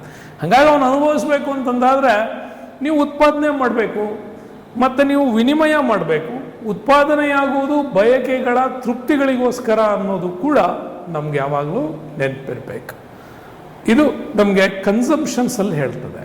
ಹಾಗೆಯೇ ಈ ಅನುಭವ ಅಥವಾ ಅನುಭೋಗ ಹೆಚ್ಚಾದಾಗ ಉತ್ಪಾದನೆ, ಆದಾಯ ಹೆಚ್ಚಿ ಒಳ್ಳೆ ಬೆಲೆಯೂ ಕೂಡ ದೊರೆತು ಪೂರ್ಣ ಉದ್ಯೋಗಕ್ಕೆ ಅವಕಾಶ ಮಾಡಿಕೊಡುತ್ತೆ. ಬಟ್ ಅದೇ ಅನುಭೋಗ ನಮಗೇನಾದ್ರು ತೃಪ್ತಿ ಕೊಡಲಿಲ್ಲ, ಕಡಿಮೆ ಆಯಿತು ಅಂತಂದರೆ ಅದನ್ನು ಉತ್ಪಾದನೆ ಮಾಡುವ ಉತ್ಪಾದನೆ ವೇಸ್ಟ್ ಆಗುತ್ತೆ, ಬಂಡವಾಳ ಆದಾಯ ವೇಸ್ಟ್ ಆಗುತ್ತೆ, ಬೆಲೆಗಳು ಇಳಿದು ಹೋಗುತ್ತೆ, ನಿರುದ್ಯೋಗ ತಲೆದೋರುತ್ತೆ. ಅನುಭೋಗ ಮತ್ತು ಉತ್ಪಾದನೆಗಳ ಬಾಂಧವ್ಯ ಬಹಳ ಚೆನ್ನಾಗಿರಬೇಕಿಲ್ಲಿ, ಅತ್ಯಂತ ನಿಕಟವಾಗಿರಬೇಕು. ಇವೆರಡೂ ಕೂಡಿ ಚೆನ್ನಾಗಿ ವರ್ಕ್ ಆದರೆ ಮಾತ್ರ ರಾಷ್ಟ್ರೀಯ ವರಮಾನದ ಮೇಲೆ ತುಂಬಾ ಪರಿಣಾಮ ಬೀರಿ ದಿ ಬೆಸ್ಟ್ ರಿಸಲ್ಟನ್ನು ನಾವು ತಗೊಳ್ಬೋದು. ಇಲ್ಲದೇ ಇದ್ದರೆ ಆ ರಿಸಲ್ಟ್ ತೆಗೆಯೋಕ್ಕೆ ನಮ್ಮ ಕೈಲಿ ಸಾಧ್ಯ ಆಗಲ್ಲ. ನೆಕ್ಸ್ಟ್ ಬರೋಣ, ಉಪಯುಕ್ತತೆ ಬಗ್ಗೆ ಮಾತಾಡ್ತೀವಿ. ಯುಟಿಲಿಟಿ. ಈ ತೃಪ್ತಿ ಅನ್ನೋದು ಅರ್ಥಶಾಸ್ತ್ರದಲ್ಲಿ ಹೆಚ್ಚು ಬಳಕೆಯಾಗುವ ಪದಗಳಲ್ಲಿ ಈ ತೃಪ್ತಿ, ತುಷ್ಟಿಗುಣ, ಉಪಯುಕ್ತತೆ ಒಂದು. ಮಾನವನ ಒಂದು ಬಯಕೆಯನ್ನು ತೃಪ್ತಿಪಡಿಸುವ ಶಕ್ತಿ ಇದೆಯಲ್ಲ, ಅದನ್ನು ಉಪಯುಕ್ತತೆ ಅಂತ ಕರಿತೀವಿ. ಪ್ರತ್ಯಕ್ಷವಾಗಿ ಆಗಲಿ ಪರೋಕ್ಷವಾಗಿ ಆಗಲಿ ಮಾನವನ ಬಯಕೆಗಳನ್ನು ತೃಪ್ತಿಪಡಿಸೋದಕ್ಕೆ ಎಲ್ಲ ಸರಕು ಸೇವೆಗಳು ಆ ಒಂದು ಯುಟಿಲಿಟಿ ಪವರ್ನ, ಉಪಯುಕ್ತತೆಯನ್ನು ಹೊಂದಿರ್ತವೆ. ಆದರೆ ಇದನ್ನು ಹೀಗೆ ಅಂತ ಅಳತೆ ಮಾಡಲಿಕ್ಕಾಗುವುದಿಲ್ಲ. ಅದು ಪ್ರತಿ ಏರಿಯಾ, ಪ್ರತಿ ವ್ಯಕ್ತಿ, ಪ್ರತಿ ಪೊಸಿಷನ್, ಪ್ರತಿ ಟೈಮು ಎಲ್ಲದರಲ್ಲೂ ಚೇಂಜ್ ಆಗ್ತಾ ಇರುತ್ತೆ. ಹಾಗಾಗಿ ಪ್ರತ್ಯಕ್ಷವಾಗಿ ಮತ್ತು ಪರೋಕ್ಷವಾಗಿ ಮಾನವನ ಬಯಕೆಗಳನ್ನು ತೃಪ್ತಿಪಡಿಸೋದಕ್ಕೆ ಎಲ್ಲ ಸರಕು ಸೇವೆಗಳು ಅದರದ್ದೇ ಆದ ಯುಟಿಲಿಟಿಯನ್ನು ಹೊಂದಿರ್ತದೆ. ಅದು ಬಳಸುವವನ ಮೇಲೆ ಅದರ ಪ್ರಭಾವವನ್ನು ನೋಡ್ತಾ ಹೋಗ್ತೀವಿ. ಯಾಕೆಂದರೆ ಅದೊಂದು ವ್ಯಕ್ತಿಗೂ ಬದಲಾಗ್ತಾ ಹೋಗ್ತಾ ಇರುತ್ತೆ. ಒಬ್ಬನೇ ವ್ಯಕ್ತಿ ಅದು ಒಂದೊಂದು ಸಮಯದಲ್ಲಿ ಒಂದೊಂದು ರೀತಿಯಲ್ಲಿ ಅದು ಬದಲಾಗ್ತಾ ಹೋಗುತ್ತೆ. ಅವನ ಸಾಧ್ಯ, ಅಭಿರುಚಿ, ಉಪಯುಕ್ತಗಳಲ್ಲಿ ವ್ಯತ್ಯಾಸಗಳು ಉಂಟಾಗ್ತಾ ಹೋಗುತ್ತೆ. ಹಾಗಾಗಿ ಉಪಯುಕ್ತತೆ ತೃಪ್ತಿಯಲ್ಲ, ತೃಪ್ತಿಯನ್ನು ನೀಡುವ ಶಕ್ತಿ ಅದು. ತೃಪ್ತಿ ಉಪಯುಕ್ತತೆಯ ಪರಿಣಾಮ ಅಂತಂದರೆ ಉಪಯುಕ್ತತೆ ಇರುವ ಸರಕು ಸೇವೆಗಳು ನಮಗೆ ತುಂಬಾ ತೃಪ್ತಿಯನ್ನು ನೀಡಬೇಕು. ಇದು ಇಷ್ಟು ಲಾಂಗ್ ಆಗಿ ನಿಮ್ಗೆ ಹೇಳೋದು ಅರ್ಥ ಆಗಲ್ಲ. ಈ ಉದಾಹರಣೆ, ಮಾವಿನ ಹಣ್ಣಿನ ವ್ಯಾಪಾರಿ ಒಬ್ಬ ಮಾವಿನ ಹಣ್ಣು ಮಾರ್ತಾ ಇದ್ದಾನೆ ರಸ್ತೆನಲ್ಲಿ ಅಂತಂದರೆ, ಆ ರಸ್ತೆನಲ್ಲಿ ಹೋಗುವಂಥ ಎಲ್ಲ ಜನರು ಆ ಮಾವಿನ ಹಣ್ಣಿನ ನೋಡ್ತಾ ಇದ್ದಾರೆ. ಬಳಸಬೇಕು ಅಂತಿದೆ, ಕೆಲವರು ಕನ್ಸ್ಯೂಮ್ ಮಾಡ್ತಾರೆ, ಕೆಲವರು ಮಾಡೋದಿಲ್ಲ. ಮಾಡಿ ತಂದವನಿಗೆ ಈ ಹಣ್ಣು ತಿಂದರೆ ಈ ರೇಂಜಿನ ತೃಪ್ತಿ ಸಿಗಬೇಕು ಅಂತ ಅವನು ಅನ್ಕೊಂಡಿರ್ತಾನೆ. ಆ ಹಣ್ಣು ತೊಗೊಂಡು ಅವ್ನು ತಿಂದವನಿಗೆ ಆ ತೃಪ್ತಿ ಬಂದರೆ ಅದು ರೈಟ್. ಅದು ತಗೊಂಡಿರ್ತಾನೆ, ಅವನ ಎಕ್ಸ್ಪೆಕ್ಟೇಷನ್ ಇಟ್ಟಿರ್ತಾನೆ, ಅದು ಅವನಿಗೆ ಸಿಗಲಿಲ್ಲ ಅಂತಂದರೆ ಆ ಪ್ರೊಡಕ್ಷನ್ಸ್ ವೇಸ್ಟ್ ಅಂತ. ಯಾವುದೋ ಒಂದು ಹೋಟೆಲ್ ತುಂಬ ಚೆನ್ನಾಗಿದ್ದೆ, ಒಂದು ಹೋಗಿರ್ತಾರೆ, ಒಳ್ಳೆ ಆಹಾರವನ್ನು ಆರ್ಡ್ರ್ ಮಾಡ್ತಾರೆ. ಆರ್ಡ್ರ್ ಮಾಡಿದ್ದ ಆ ತೃಪ್ತಿ ಅವನಿಗೆ ಸಿಗಬೇಕು ಅಂದರೆ ಅವನು ಅದನ್ನು ಅನುಭವಿಸಿದಾಗ ಆ ಒಂದು ಶಕ್ತಿ ಅವನಿಗೆ ಅದನ್ನು ಸರ್ವಿಸ್ ಮಾಡಬೇಕು. ಮಾಡಲಿಲ್ಲ ಅಂತಂದರೆ ಅದು ಫೇಲ್. ಬಹಳಷ್ಟು ನೀವು ನೋಡಿದರೆ ಯೂಟ್ಯೂಬ್ ಚಾನಲ್ಸ್ಗಳೆಲ್ಲ ಇದ್ದಾವೆ. ಎಲ್ಲ ಚಾನಲ್ಸ್ಗಳು ಹೈ ಗ್ರೇಡಲ್ಲಿ ಇಲ್ಲ. ಎಲ್ಲರೂ ಅಲ್ಲಿ ಪಾಠಗಳನ್ನು ಮಾಡ್ತಾರೆ, ಎಲ್ಲರೂ ಅಲ್ಲಿ ವಿಷಯಗಳನ್ನು ತರ್ತಾ ಇದ್ದಾರೆ, ಎಲ್ಲರೂ ನಿಮಗೆ ಲೋಡ್ಗಟ್ಟಲೆ ಮಾಹಿತಿ ಕೊಡ್ತಾರೆ. ಆದರೆ ನಿಮ್ಮನ್ನು ಅದು ತೃಪ್ತಿಪಡಿಸಿದರೆ ಮಾತ್ರನೇ ಅದು ಕ್ಲಿಕ್ ಆಗತ್ತೆ ಅಂತ. ಹೀಗಾಗಿ ಉಪಯುಕ್ತತೆ ಕೇವಲ ತೃಪ್ತಿಯಲ್ಲ, ತೃಪ್ತಿಯೂ ಕೊಡುವಂಥ ಒಂದು ಶಕ್ತಿ ಅದು. ಹಾಗಾಗಿ ತೃಪ್ತಿ ಉಪಯುಕ್ತತೆಯ ಪರಿಣಾಮ ಅಂದರೆ ಉಪಯುಕ್ತತೆ ಇರುವಂತಹ ಸರಕು ಸೇವೆಗಳು ನಮಗೆ ತೃಪ್ತಿಯನ್ನು ನೀಡಬೇಕು ಅಂತ ಕೂಡ ಹೇಳ್ತಾರೆ. ಉಪಯುಕ್ತತೆ ಪ್ರಯೋಜನಕ್ಕೂ ಸಂಬಂಧ ಇಲ್ಲ.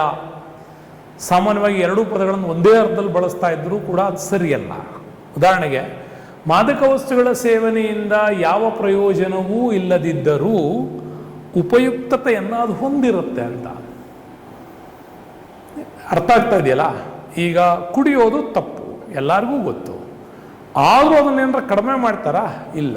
ಅದನ್ನು ಕುಡಿಯೋರ್ಗೆ ಆ ಟೇಸ್ಟ್ ಸಿಗ್ತಾ ಇದೆ, ಆ ಪವರ್ ಅಲ್ಲ ಅವ್ರಿಗೆ ಬರ್ತಾ ಇದೆ ಅಂತ. ಹಾಗಾಗಿ ಕೆಲವೊಂದಕ್ಕಿಲ್ಲಿ ಅರ್ಥಶಾಸ್ತ್ರದ ಕೆಲವು ಕಾನ್ಸೆಪ್ಟ್ಗಳು ಆ್ಯಡ್ ಆಗದೇ ಇಲ್ಲ ಅನ್ನೋದು ಇದೇ ಸಾಕ್ಷಿ. ಹಾಗಾಗಿ ಅರ್ಥಶಾಸ್ತ್ರಜ್ಞರು ಈ ಉಪಯುಕ್ತತೆಯನ್ನು 4 ವಿಭಾಗಗಳಾಗಿ ವಿಂಗಡಿಸ್ತಾರೆ.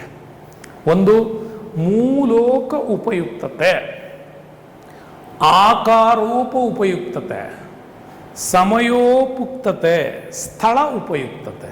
ನೋಡಿ, ಅದರ ವಸ್ತುವಿನ ಮೂಲ ಪ್ರಾಡಕ್ಟಲ್ಲೇ ಅವನಿಗದು ತೃಪ್ತಿ ಸಿಗ್ಬೋದು. ಕೆಲವರಿಗೆ ಅದನ್ನು ಚೇಂಜ್ ಮಾಡಿದಾಗ ಅದರ ತೃಪ್ತಿ ಸಿಗ್ಬೋದು. ಉದಾಹರಣೆ ಹೇಳಬೇಕು ಅಂದರೆ, ಈಗ ಒಂದು ಮಾವಿನ ಹಣ್ಣು ಮರದ ಹತ್ರ ಹೋಗಿ ಕಿತ್ಕೊಂಡು ತಿನ್ನೋದು ಅವನಿಗೊಂದು ತೃಪ್ತಿ ಇರ್ಬೋದು. ಹಣ್ಣನ್ನು ಡೈರೆಕ್ಟಾಗಿ ತಿಂತಾನೆ ಅಂದರೆ ಅವನಿಗೊಂದು, ಎಲ್ಲರಿಗೂ ಅದಿರುತ್ತಾ ಇಲ್ಲ. ಅದನ್ನೇ ಯಾರೋ ಒಬ್ಬ ಜ್ಯೂಸ್ ಮಾಡ್ಕೊಂಡು ಕುಡಿಯೋದು ಅವನಿಗೆ. ಆದರೆ ಇದು ಎಲ್ಲ ಒಂದೇ ಟೈಮಲ್ಲಿ ಇದು ಅದೇ ರೀತಿ ಎಲ್ಲದೂ ಕೊಡುತ್ತಾ ಇಲ್ಲ. ಆಯಾ ಟೈಮ್ಗೆ ಅದರ ಉಪಯುಕ್ತತೆ ಚೇಂಜ್ ಆಗ್ಬೋದು, ಆಯಾ ಪ್ಲೇಸಲ್ಲಿ ಅದರ ಚೇಂಜ್ ಆಗ್ಬೋದು ಅಂತ. ಹಾಗಾಗಿ ಮೂಲ ರೂಪದಲ್ಲಿ ಉಪಯೋಗಿಸುವ ಸರಕು ಸೇವೆಗಳನ್ನು ಮೂಲ ಉಪಯುಕ್ತತೆ ಅಂತ ಕರೀತೀವಿ. ಉದಾಹರಣೆ ನೀರು, ಹಣ್ಣು, ಮೊಟ್ಟೆ ಇಂಥವೆಲ್ಲ ಡೈರೆಕ್ಟಾಗಿ ನೀಡ್ ತಗೊಂಡು ತಿಂದುಬಿಡ್ತೀವಿ ಅಂತಂದರೆ ಅದರ ಒಂದು ಉಪಯುಕ್ತತೆನೇ ಬೇರೆ ಅಂತ. ಹಾಗಾಗಿ ನಮ್ಮಲ್ಲಿ ಪ್ರಕೃತಿ ನಮ್ಗೆ ಕೊಟ್ಟಿರತಂಥ ಅನೇಕ ಸರಕುಗಳಿಗೆ ಒಂದು ಆಕಾರ ಕೊಟ್ಟು ಅದ್ರ ಬಳಕೆಗೆ ಯೋಗ್ಯವನ್ನಾಗಿ ಮಾಡೋದ್ರಿಂದ ಅದು ಆಕಾರ ಉಪಯುಕ್ತತೆ ಅಂತೀವಿ. ಉದಾಹರಣೆ, ಕಲ್ಲಿದೆ, ಕಲ್ಲಿಗೆ ಒಂದು ಶಿಲ್ಪಿ ಒಂದು ವಿಗ್ರಹದ ರೂಪ ಕೊಡ್ತಾನೆ, ಅಥವಾ ಬಡಗಿ ಒಂದು ಮರಕ್ಕೆ ಒಂದು ಮರದಿಂದ ಕುರ್ಚಿನೋ ಅಥವಾ ಮೇಜಿನ ರೂಪ ಕೊಡ್ಬೋದು. ಇನ್ನು ಒಬ್ಬ ಕಬ್ಬು ಬೆಳೆದ ರೈತ ಕಬ್ಬಿನ ರಸವನ್ನು ತೆಗೆಯೋದು ಅಥವಾ ಬೆಲ್ಲವನ್ನು ಮಾಡೋದು ಅಥವಾ ಸಕ್ಕರೆ ಈ ಥರದಕ್ಕೊಂದು ಮೂಲ ರೂಪವನ್ನು ಆಕಾರವನ್ನು ಕೊಟ್ಟರೆ ಮಾತ್ರ ಆಕಾರ ಉಪಯುಕ್ತತೆಗೆ ಬರುತ್ತೆ. ಯಾವುದಾದ್ರೂ ಒಂದು ಸರಕನ್ನು ಹೇರಳವಾಗಿ ದೊರೆಯುವ ಕಾಲದಲ್ಲಿ ಕೂಡಿಟ್ಟು ಅದು ದೊರೆಯದ ಸಮಯದಲ್ಲಿ ಪೂರೈಸಿದರೆ ಆ ಸರಕಿನ ಮೌಲ್ಯ ಹೆಚ್ಚು ಉಪಯುಕ್ತತೆಯನ್ನು ಸೃಷ್ಟಿಸುತ್ತೆ. ಹೆಂಗೆ ಅಂತೀರಾ? ನೋಡಿ, ನಮ್ಮ ಮನೇಲೆಲ್ಲ ಉಪ್ಪಿನಕಾಯಿ ಇದೆಯಲ್ಲ, ಮಾವಿನಕಾಯಿ ಸಿಗೋ ಟೈಮಲ್ಲಿ ಅದರಿಂದ ಉಪ್ಪಿನಕಾಯಿ ತಯಾರಿಸ್ಬಿಟ್ಟು ಅದನ್ನು ಇಡೀ ವರ್ಷ ನಾವು ಪೂರೈಸ್ತೀವಿ. ಆವಾಗ ಮಾವಿನಕಾಯಿ ಸೀಸನ್ನಲ್ಲಿ ಉಪ್ಪಿನಕಾಯಿ ರೇಟ್ ಕಡಿಮೆ ಇರ್ಬೋದು, ಆದರೆ ಮಾವಿನಕಾಯಿ ಸಿಗದೇ ಇರೋ ಸೀಸನ್ನಲ್ಲಿ ಆ ಉಪ್ಪಿನಕಾಯಿನ ಸೇಲ್ ಮಾಡಿದ್ರೆ ಅದರ ರೇಟ್ ಏನಾಗುತ್ತೆ? ಜಾಸ್ತಿ ಆಗುತ್ತೆ. ಸಮಯೋಪಯುಕ್ತತೆ ಅಂದರೆ ಇದೇನೆ.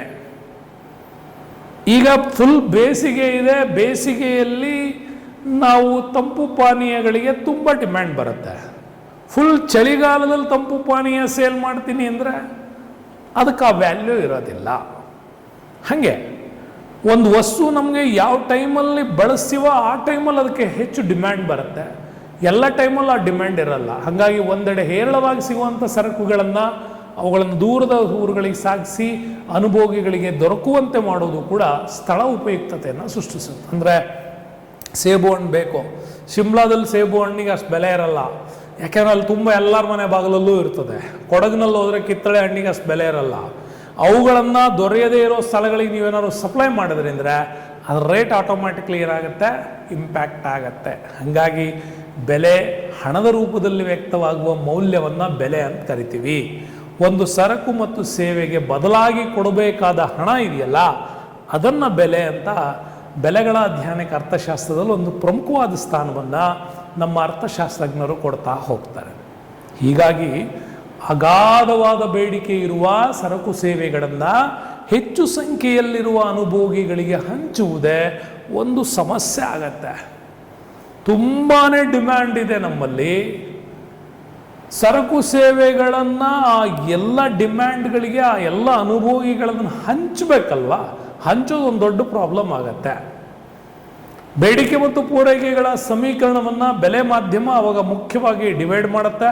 ಅದರ ಸಮೀಕರಣದಿಂದನೇ ಬೆಲೆಗಳು ಸಮಾನಾಂತರದಲ್ಲಿ ಎಲ್ಲರಿಗೂ ದೊರಕುವಂತೆ ಮಾಡುತ್ತೆ. ಯಾರಿಗೆ ಯಾವ ರೀತಿಯ ಸೇವೆಗಳು ಬೇಕೋ ಆಯಾ ಸೇವೆಗಳು ಆಯಾ ರೇಂಜಲ್ಲಿ ಸಿಗ್ತವೆ. ಯಾರಿಗೆ ಯಾವ ವಸ್ತುಗಳು ಯಾವ ಪೂರೈಕೆಗಳು ಯಾವ ರೇಂಜಿಗೆ ಸಿಗಬೇಕೋ ಅದು ಆ ರೇಂಜಿಗೆ ಸಿಗತ್ತೆ. ಅಂದರೆ ಒಳ್ಳೆ ಊಟ ಮಾಡಬೇಕಪ್ಪ ನಾನು ಅಂದ್ಕೊಳ್ಳೋನಿಗೆ ಬ್ರ್ಯಾಂಡೆಡಲ್ಲಿ ಕೂತ್ಕೊಂಡು ತಿನ್ನಬೇಕು ಅಂದ್ರೆ ಅವ್ನು 5 ಸ್ಟಾರ್ಗೆ ಹೋಗ್ತಾನೆ. ಹೊಟ್ಟೆ ತುಂಬಿದ್ರೆ ಸಾಕು ಅನ್ನೋ ಕಡಿಮೆ ತೃಪ್ತಿ ಇರೋನು ರೋಡ್ ಸೈಡಲ್ಲಿರೋ ಅಂಗಡಿಗಳನ್ನು ತಿಂತಾನೆ. ತೃಪ್ತಿ ಇವನಿಗೆ ಈ ತೃಪ್ತಿ, ಅವನಿಗೆ ಆ ತೃಪ್ತಿ ಅಷ್ಟೇ. ಆದರೆ ಅಲ್ಲಿ ಬೆಲೆ ಇಬ್ಬರನ್ನೂ ಏನು ಮಾಡ್ತಾ ಇದೆ? ಒಂದು ಸಮೀಕರಣ ಮಾಡ್ತಾ ಇದೆ ಅಂತ ನಾವು ಹೇಳ್ತಿರ್ತೀವಿ. ಹಾಗಾಗಿ ಬೇಡಿಕೆ ಪೂರೈಕೆಗೆ ಸಮನಾಗಿರ್ತದೆ. ಸರಕು ಸೇವೆಗಳ ಕೊರತೆ ಆಗಲಿ ಅಥವಾ ಹೆಚ್ಚಳ ಆಗಲಿ, ಒಂದು ವೇಳೆ ಬೇಡಿಕೆ ಮತ್ತು ಪೂರೈಕೆಗಳ ನಡುವೆ ವ್ಯತ್ಯಾಸ ಉಂಟಾದರೆ ಸರಕು ಸೇವೆಗಳಲ್ಲಿ ಬೆಲೆ ಏನಾಗುತ್ತೆ? ವ್ಯತ್ಯಾಸಗೊಳ್ಳುತ್ತೆ. ಹಾಗಾಗಿ ಕಾಲಾಂತರದಲ್ಲಿ ಮತ್ತೊಂದು ಸಮತೆಯ ಬೆಲೆ ನಿಗದಿಯಾಗತ್ತೆ. ಹಾಗಾಗಿ ಬೇಡಿಕೆ ಮತ್ತು ಪೂರೈಕೆ ಮತ್ತು ಬೆಲೆ ಸಮೀಕರಣದಲ್ಲಿ ಇರ್ತವೆ. ಹೀಗೆ ಸಮೀಕರಣವಾದರೆ ಮಾತ್ರ ಬೆಲೆ ನಿರ್ಧಾರದಲ್ಲಿ ಬೇಡಿಕೆ ಮತ್ತು ಪೂರೈಕೆಗಳ ಪಾತ್ರ ತುಂಬ ಮಹತ್ತರವಾಗಿ ನಿಲ್ತಾ ಹೋಗುತ್ತೆ. ಸಾಮಾನ್ಯವಾಗಿ ಲಾಭ, ನಾವು ಸಾಮಾನ್ಯ ಭಾಷೆಯಲ್ಲಿ ಉತ್ಪಾದನೆಗೆ ಹಾಕಿರ್ತಕ್ಕಂಥ ಬಂಡವಾಳದ ನಂತರ ಸಿಗೋ ಖರ್ಚನ್ನು ಕಳೆದ ಮೇಲೆ ಅವ್ರಿಗೇನು ಉಳಿತದಲ್ಲ ಅದನ್ನು ಲಾಭ ಅಂತ ಕರಿತೀವಿ. ಅರ್ಥಶಾಸ್ತ್ರಜ್ಞರು ಕೂಡ ಇದನ್ನು ಉತ್ಪಾದನಾಂಗದಲ್ಲಿ ಬಹಳ ಚೆನ್ನಾಗಿ ಹೇಳ್ತಾರೆ. ಉತ್ಪಾದನಾ ಕಾರ್ಯಕ್ಕೆ ಸಲ್ಲಿಸಿದ ಸೇವೆಗಳು, ಇದಕ್ಕೆ ಬದಲಾಗಿ ಅವನು ಏನು ಸರ್ವಿಸ್ ಕೊಟ್ಟಿದ್ದಾನೆ ಅದಕ್ಕೆ ಬದಲಾಗಿ ಅವನೇನಾದ್ರು ಗಳಿಸಿದರೆ ಮಾತ್ರ ಅದನ್ನು ಲಾಭ ಅಂತ ಕರಿತೀವಿ. ಒಬ್ಬ ಕೃಷಿಕ 1 ಎಕರೆನಲ್ಲಿ ಏನೋ ಬೆಳೀತಾನೆ, ಬೆಳೆದ ಖರ್ಚನ್ನು ತೆಗೆದು ಕೊನೆಗೆ ಅವನು ಒಕ್ಕಲು ಮಾಡಿ ಗ್ರೇಡಿಂಗ್ ಮಾಡಿ ಅವನು ಮಾರಾಟ ಮಾಡಿದಾಗ, ಮಾರಾಟ ಮಾಡಿದ ನಂತರ ಬಂದ್ಬಿಟ್ಟು ಖರ್ಚನ್ನು ತೆಗೆದುಬಿಟ್ಟು ಉಳಿತದಲ್ಲ, ಅವನ ಸೇವೆಗೆ ಏನು ಸಿಗ್ತದಲ್ಲ ಅದನ್ನು ನಾವು ಲಾಭ ಅಂತ ಕೂಡ ಕರಿತೀವಿ. ಹೀಗಾಗಿ ಉತ್ಪಾದನೆಗೆ ನೇರವಾದ ಗೇಣಿ, ಕೂಲಿ, ಬಡ್ಡಿ ಕೊಟ್ಟ ಮೇಲೆ ಉಳಿಯುವ ಹಣ ಇದೆಯಲ್ಲ, ಆ ಹಣ ಹೆಚ್ಚಾಗಿರ್ಬೋದು ಅಥವಾ ಕಡಿಮೆ ಆಗ್ಬೋದು. ಕೆಲವು ವೇಳೆ ಏನೂ ಉಳಿದೇನೂ ಇರ್ಬೋದು. ಹಾಗಾಗಿ ಉತ್ಪಾದಕರೇ ಲಾಭ ನಷ್ಟಗಳಿಗೆ ಹೊಣೆಗಾರರಾಗಿರ್ತಾರೆ, ಇದನ್ನು ಮರಿಬೇಡಿ. ನೆಕ್ಸ್ಟ್ ಹೇಳ್ತಾರೆ, ಆರ್ಥಿಕ ಕ್ಷೇತ್ರದಲ್ಲಿ ಲಾಭಕ್ಕೆ ತುಂಬ ದೊಡ್ಡ ಮಹತ್ವ ಇದೆ. ಎಲ್ಲ ಆರ್ಥಿಕ ಚಟುವಟಿಕೆ ಮಾಡೋರು ಕೂಡ ಲಾಭ ಸಂಪಾದನೆಯೇ ಅವರದ ಮುಖ್ಯ ಉದ್ದೇಶ ಆಗಿರ್ತದೆ. ಲಾಭ ಹೆಚ್ಚಿದಂತೆಲ್ಲ ಆರ್ಥಿಕ ಚಟುವಟಿಕೆಗಳು ಗರಿಗೆದಿರ್ತವೆ, ಹೆಚ್ಚೆಚ್ಚು ಡೆವಲಪ್ಮೆಂಟ್ ಮಾಡ್ತಾರೆ, ಹೆಚ್ಚೆಚ್ಚು ಹೊಸ ಐಡಿಯಾಗಳು ಕ್ರಿಯೇಟ್ ಆಗ್ತವೆ. ರಾಷ್ಟ್ರದ ಪ್ರಗತಿನೂ ಕೂಡ ತುಂಬ ಫಾಸ್ಟ್ ಆಗುತ್ತೆ. ಹಾಗಾಗಿ ಲಾಭ ಕಡಿಮೆ ಆದರೆ ಆರ್ಥಿಕ ಚಟುವಟಿಕೆಗಳು ಕಡಿಮೆ ಆಗ್ತವೆ, ರಾಷ್ಟ್ರದ ಪ್ರಗತಿ ಕೂಡ ಕುಂಠಿತಗೊಳ್ಳುತ್ತೆ, ಆಮೇಲೆ ಆರ್ಥಿಕ ಮುಗ್ಗಟ್ಟು ಸಂಭವಿಸುತ್ತದೆ. ನೀವು ನೋಡ್ಬೋದು, ಹೆಚ್ಚೆಚ್ಚು ಉತ್ಪಾದನೆ ಆದರೆ ಅವು ಪೂರೈಕೆಯಾಗದೆ ಮಾರಾಟವಾಗದೆ ಸರಕುಗಳು ಉಳ್ಕೊಂಬಿಟ್ವು ಅಂತಂದರೆ ಆಟೋಮ್ಯಾಟಿಕಲಿ ಆ ದೇಶ ಆರ್ಥಿಕ ಮುಗ್ಗಟ್ಟಿಗೆ ಬಿಡುತ್ತೆ. ಅಂಥದ್ದೊಂದು ಎಕ್ಸಾಂಪಲ್ ನಿಮ್ಗೆ ಅಮೇರಿಕಾದ ಮಹಾ ಆರ್ಥಿಕ ಬಿಕ್ಕಟ್ಟು, ಆ ಕಾನ್ಸೆಪ್ಟ್ ಓದಿದರೆ ತುಂಬ ಚೆನ್ನಾಗಿ ಅರ್ಥ ಆಗತ್ತೆ.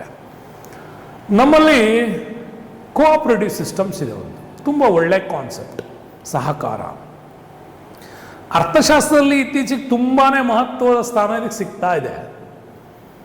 ಒಂದು ರೀತಿಯ ಉದ್ಯಮದ ವ್ಯವಸ್ಥೆ ಆದರೆ ಇನ್ನೊಂದು ಜೀವನದ ವಿಧಾನ ಅಂತ ಪರಿಗಣಿಸ್ತಾರೆ.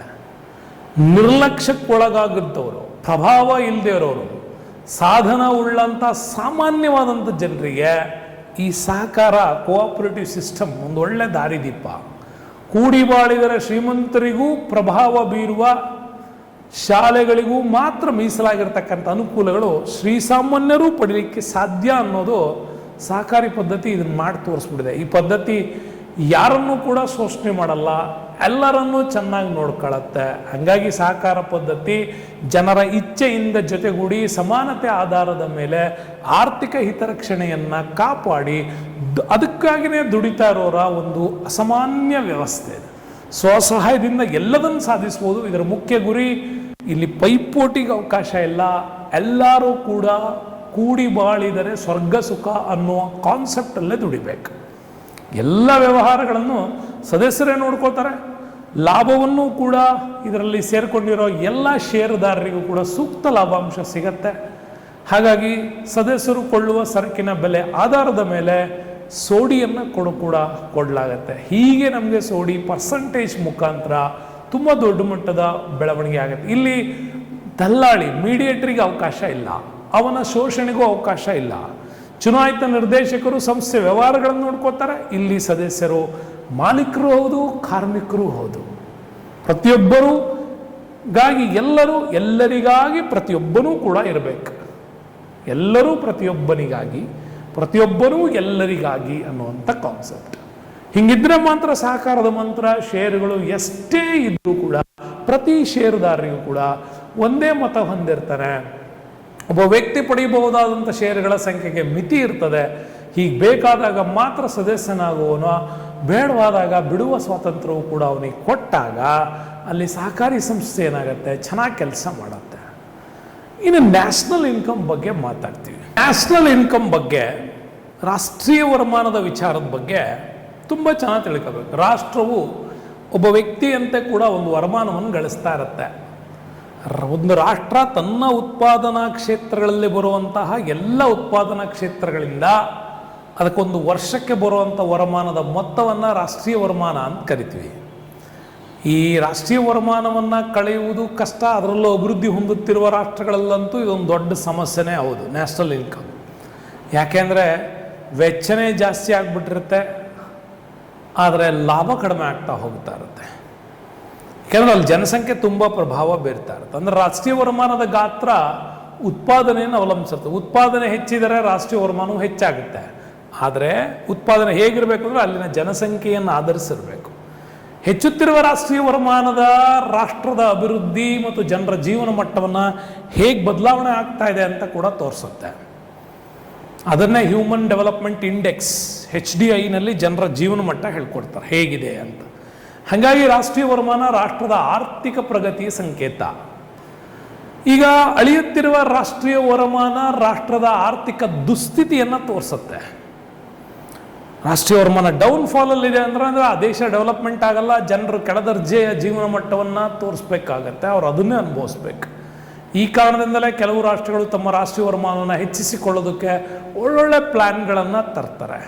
ತುಂಬ ಒಳ್ಳೊಳ್ಳೆ ಪ್ಲಾನ್ಗಳಾಗಿ ದೇಶದಲ್ಲಿ ತುಂಬ ದುಡಿಯುವ ಸಂಖ್ಯೆ ಜಾಸ್ತಿಯಾಗಿ ತುಂಬ ಅನುಭೋಗಿಗಳ ಸಂಖ್ಯೆ ಜಾಸ್ತಿ ಆದರೆ ಆ ದೇಶದ ತಲವರ್ಮಾನ ಒಂದು ರಾಷ್ಟ್ರದ ಆದಾಯವನ್ನು ಆ ದೇಶದ ಒಟ್ಟು ಜನಸಂಖ್ಯೆಯಿಂದ ಭಾಗಿಸಿದಾಗ ನಮಗೇನು ತಲವರ್ಮಾನ ಸಿಗತ್ತೆ, ಇದರಿಂದ ಆ ದೇಶದಲ್ಲಿ ಲೈಫ್ ಸ್ಟೈಲ್ ಹೇಗಿದೆ ಅಂತ ಹೇಳ್ಬೋದು.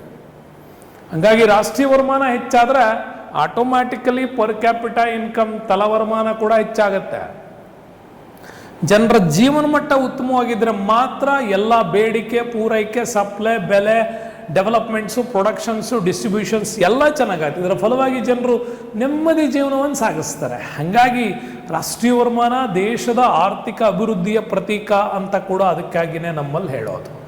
ಹಾಗಾಗಿ ರಾಷ್ಟ್ರೀಯ ವರಮಾನ ಕಡಿಮೆ ಏನಾರು ಆಗ್ತಾ ಇತ್ತು ಅಂತಂದರೆ ಆಟೋಮ್ಯಾಟಿಕಲಿ ತಲವರ್ಮಾನ ಕೂಡ ಕಡಿಮೆ ಆಗುತ್ತೆ, ಜನರ ಲೈಫ್ ಸ್ಟೈಲ್ ಕೂಡ ಕೆಳಮಟ್ಟಕ್ಕೆ ಹೋಗುತ್ತೆ. ಲೈಫ್ ಸ್ಟೈಲ್ ಕೆಳಮಟ್ಟಕ್ಕೆ ಹೋಯ್ತು ಅಂದರೆ ಆಟೋಮ್ಯಾಟಿಕಲಿ ಆ ದೇಶದಲ್ಲಿ ಬಡತನ, ರೋಗ ರುಜಿನಗಳು ತುಂಬ ಜಾಸ್ತಿ ಆಗ್ತವೆ, ಜನರ ಕಷ್ಟದಿಂದ ಜೀವನ ಸಾಗಿಸ್ತಾರೆ. ವಿವಿಧ ರಾಷ್ಟ್ರಗಳೆಲ್ಲ ನೋಡ್ಬಿಡಿವಿ, ಜನರ ತಲವರ್ಮಾನವನ್ನು ಹೋಲಿಸಿ ನೋಡೋದ್ರಿಂದ ಆಯಾ ರಾಷ್ಟ್ರಗಳ ಆರ್ಥಿಕ ಪರಿಸ್ಥಿತಿ ಮತ್ತು ಅವರ ಜೀವನದ ಮಟ್ಟ ಹೇಗಿದೆ ಅಂತ ತರವಾಗುತ್ತೆ. ಇದ್ರ ಬಗ್ಗೆ ನಮ್ಮಲ್ಲಿ ತುಂಬಾ ಸ್ಪಷ್ಟವಾದ ಚಿತ್ರಣವನ್ನು ಕೊಡೋದು ಈ ನ್ಯಾಷನಲ್ ಇನ್ಕಮ್ ಮತ್ತು ಪರ್ ಕ್ಯಾಪಿಟ ಇನ್ಕಮ್. ಹಾಗಾಗಿ ಇವೆರಡರ ಇಂಪ್ಲಿಮೆಂಟೇಷನ್ಸ್ಗಾಗಿ ಪ್ರತಿ ಸಾರಿ ಸರ್ಕಾರಗಳು ತುಂಬಾ ಶ್ರಮವನ್ನು ಹಾಕಿಸ್ಬೇಕು. ಶ್ರಮದ ಮಹತ್ವ ತುಂಬ ಇರುತ್ತಿಲ್ಲ. ಜನರ ಜೀವನ ಮಟ್ಟ ಉತ್ತಮ ಆಗಬೇಕು ಅನ್ನೋದು ಪ್ರತಿಯೊಬ್ಬ ಮಾನವನ ಸಹಜ ಗುಣ ಆಗಬೇಕು. ಹಾಗಾಗಿ ಈ ಶ್ರಮ ದೈಹಿಕವಾಗಿ ಆದರೂ ಇರ್ಬೋದು, ಮಾನಸಿಕವಾಗಿ ಆದರೂ ಇರ್ಬೋದು. ಇವರಿಬ್ಬರೂ ಕೂಡ ತುಂಬ ಚೆನ್ನಾಗಿ ತಮ್ಮ ಶ್ರಮವನ್ನು ಹಾಕಿದ್ರೆ, ಅಂದರೆ ಅಗಿಯೋದು, ಉಳೋದು, ಭಾರ ಹೊರೋದು, ಯಂತ್ರಗಳನ್ನು ನಡೆಸೋದು, ಇದೆಲ್ಲ ದೈಹಿಕ ಶ್ರಮ ಆದರೆ ಟೀಚರು, ವಿಜ್ಞಾನಿಗಳು, ವೈದ್ಯರು, ನ್ಯಾಯವಾದಿಗಳು, ಕ್ಲರ್ಕ್ಗಳು ಇವರೆಲ್ಲ ಮಾನಸಿಕ ಶ್ರಮ ಹಾಕೋರು. ಅಂದರೆ ದೈಹಿಕ ಶ್ರಮಕ್ಕೆ ದೈಹಿಕ ಶಕ್ತಿ ಅಗತ್ಯ ಇದ್ದರೆ ಮಾನಸಿಕ ಶ್ರಮಕ್ಕೆ ಬುದ್ಧಿಶಕ್ತಿ ಅಗತ್ಯ ಇರುತ್ತೆ. ಹಾಗಾಗಿ ಪ್ರಗತಿಪರ ರಾಷ್ಟ್ರಗಳಲ್ಲಿ ವಿದ್ಯಾವಂತರ ಸಂಖ್ಯೆ ಅಧಿಕ ಇರುತ್ತೆ. ಇದರಿಂದ ಅವರೆಲ್ಲ ಹೆಚ್ಚು ಶ್ರಮ ಹಾಕ್ತಾರೆ, ಆಟೋಮ್ಯಾಟಿಕಲಿ ಆ ದೇಶದ ಆದಾಯ ಕೂಡ ಹೆಚ್ಚಾಗುತ್ತೆ. ಆದರೆ ಇಲ್ಲಿ ಮೇಲು ಕೀಳು ಅನ್ನೋ ಭಾವ ಇರಬಾರ್ದು. ದೈಹಿಕ ಶಕ್ತಿ ಮಾಡೋನ್ನ ಬೇರೆ ಥರ ಟ್ರೀಟ್ ಮಾಡೋದು, ಮಾನಸಿಕ ಶಕ್ತಿ ಮಾಡ್ತಕ್ಕಂಥವನ್ನ ಬೇರೆ ಥರ ಟ್ರೀಟ್ ಮಾಡೋದಾದರೆ ಇದು ಸಮಾಜದಲ್ಲಿ ಕೂಡ ಭೇದ ಭಾವವನ್ನು ಸೃಷ್ಟಿ ಮಾಡುತ್ತೆ. ನಿಮ್ಮಲ್ಲೇ ತಗೊಳ್ಳಿ, ಭಾಳಷ್ಟು ಈ ರೀತಿ ಭೇದ ಭಾವ ಇದೆ. ಒಬ್ಬ ಕೃಷಿಕ, ರೈತ ಬೇಸಾಯ ಮಾಡ್ತಾನೆ ಅಂದರೆ ಅವನಿಗೆ ಮದುವೆ ಮಾಡ್ಕೊಳಕ್ಕೆ ಒಂದು ಒಳ್ಳೆ ಹೆಣ್ಣು ಕೊಡಲ್ಲ ನಮ್ಮಲ್ಲಿ, ಯಾಕೆಂದ್ರೆ ಅವ್ನು ಬೇಸಾಯ ಮಾಡ್ತಾನೆ ಅಂತ. ಅವ್ನು ದೈಹಿಕ ಶ್ರಮ ಹಾಕೋನ್ನ ನಾವು ಆ ಮಟ್ಟದ ಕೀಳು ಮನೋಭಾವದಲ್ಲಿ ನೋಡ್ತೀವಿ. ಅದೇ ಒಬ್ಬ ಯಾರಾದರೂ ಇಂಜಿನಿಯರ್ ಇದ್ದಾನೆ ಅಂದರೆ ಅವನಿಗೆ ಮದುವೆ ಮಾಡ್ಕೊತೀನಿ ಅಂದರೆ ಆ ಮನೆಗೆ ಒಂದು ಹೆಣ್ಣು ಕೊಡೋದಕ್ಕೆ ರೆಡಿ ಆಗ್ತೀವಿ, ಕಾರಣ ಅವನ ಮಾನಸಿಕ ಶ್ರಮ ಒಳ್ಳೆಯದು ಅಂತ. ಈ ಥರದ ಕೆಟ್ಟ ಮನೋಭಾವನೆ ಇದ್ದಾಗಲೇ ನಮ್ಮಲ್ಲಿ ದೇಶದ ಆರ್ಥಿಕ ಪ್ರಗತಿ ಮೇಲೆ ತುಂಬಾ ಪ್ರಭಾವ ಬೀರುತ್ತೆ. ಮಾನಸಿಕ ಶ್ರಮ ಹಾಕೋನು ಅವನು ಅದರ ಶ್ರಮಕ್ಕೆ ತಕ್ಕ ಬೆಲೆ ಪಡಿತಾ ಇದ್ದಾನೆ, ದೈಹಿಕ ಶ್ರಮ ಹಾಕೋನು ಅವನು ಅದಕ್ಕೆ ತಕ್ಕ. ಹಾಗೆ ಇಬ್ಬರನ್ನೂ ನೀವು ಸಮಾನವಾಗಿ ನೋಡಿದ್ರೆ ಮಾತ್ರ ಈ ದೇಶದ ಡೆವಲಪ್ಮೆಂಟ್ ಆಗುತ್ತೆ. ಯಾಕೆ ರೈತನ ಮಗ ಇಲ್ಲಿ ರೈತ ಆಗ್ತಾ ಇಲ್ಲ ಅಂದರೆ ಆ ರೈತನನ್ನ ಗೌರವಿಸ್ತಾ ಇಲ್ಲ. ಹಾಗಾಗಿ ರೈತನ ಮಕ್ಕಳೆಲ್ಲ ಇಂಜಿನಿಯರು, ಡಾಕ್ಟರ್ಗಳು, ಇನ್ನೇನೋ ಆಗಬೇಕು ಅಂತ ಹೊರಡ್ತಾರೆ. ಆಟೋಮ್ಯಾಟಿಕಲಿ ಮುಂದೊಂದು ದಿನ ಏನಾಗ್ಬೋದು, ಕೃಷಿ ನಿಲ್ಲಾಗ್ಬೋದು. ಆವಾಗ ರಿವರ್ಸ್ ಆ್ಯಕ್ಷನ್ ಮಾಡಲೇಬೇಕಲ್ಲ ನೀವು. ದುಡ್ಡು ಜಾಸ್ತಿ ಇದನ್ನು ಬರೀ ದುಡ್ಡು ತಿಂದಿರೋಕ್ಕಾಗತ್ತಾ? ಇಲ್ಲ. ಹಾಗಾಗಿ ಪ್ರತಿಯೊಬ್ಬ ಶ್ರೀಮಂತನೂ ಕೂಡ ಈ ರೈತರನ್ನು ತುಂಬಾ ಗೌರವಿಸಬೇಕು. ಹಾಗಿದ್ದರೆ ಮಾತ್ರ ಈ ದೇಶದಲ್ಲಿ ಡೆವಲಪ್ಮೆಂಟ್ ಆಗೋದು. ಮಹಾತ್ಮ ಗಾಂಧಿಯವರು ಅದಕ್ಕೆ ಶ್ರಮದ ಮಹತ್ವದಲ್ಲಿ ಅಚಲ ವಿಶ್ವಾಸ ಹೊಂದಿದ್ರು. ಅವರು ಅದನ್ನು ಮಾಡಿ ಕೂಡ ತೋರಿಸ್ತಾರೆ. ಅವರಿಗೆ ರಾಷ್ಟ್ರಾಧ್ಯಕ್ಷರೊಂದಿಗೆ ಮಾತನಾಡುವುದು ಎಷ್ಟು ಮುಖ್ಯವೋ ಕಸ ಗುಡಿಸೋನೊಂದಿಗೂ ನೀವು ಮಾತಾಡಬೇಕು, ಅದು ಅಷ್ಟೇ ಮುಖ್ಯ ಆಗಿರುತ್ತೆ. ಯಾಕೆಂದರೆ ಇವನು ಸರಿಯಾಗಿ ಕಸ ಗುಡಿಸ್ಲಿಲ್ಲ ಅಂದರೆ ಈ ದೇಶ ಕೊಳಕು ಬೀಳುತ್ತೆ, ಆರೋಗ್ಯ ಹದಗೆಡುತ್ತೆ, ಸ್ಥಿತಿ ಕೆಟ್ಟೋಗುತ್ತೆ. ಆಟೋಮ್ಯಾಟಿಕಲಿ ಬೇರೆ ದೇಶದಿಂದ ನಮ್ಮ ದೇಶಕ್ಕೆ ಬರುವಂಥ ಆದಾಯ ಕಡಿಮೆ ಆಗುತ್ತೆ, ರಾಷ್ಟ್ರದ ಪ್ರಗತಿ ಕುಂಠಿತ ಆಗುತ್ತೆ. ಒಂದು ಸಿಂಪಲ್ ಮಾತಿದು. ಅದರಲ್ಲಿ ದೊಡ್ಡ ಮಟ್ಟದ ನಾವು ಡಿಮ್ಯಾಂಡ್ಸ್ಗಳನ್ನು ನೋಡೋದಕ್ಕೆ ಸಾಧ್ಯ ಆಗುತ್ತೆ. ವಿದ್ಯಾವಂತರು ಅನೇಕರು ತಮ್ಮ ಮಾನಸಿಕ ಶ್ರಮವನ್ನು ಅರಸಿ ಉದ್ಯೋಗ ಹುಡುಕೊಳ್ತಾ ಎಲ್ಲರಿಗೂ ಸಾಲವಷ್ಟು ಉದ್ಯೋಗವನ್ನು ಸೃಷ್ಟಿ ಮಾಡೋದಕ್ಕೆ ಸಾಧ್ಯ ಇಲ್ಲ.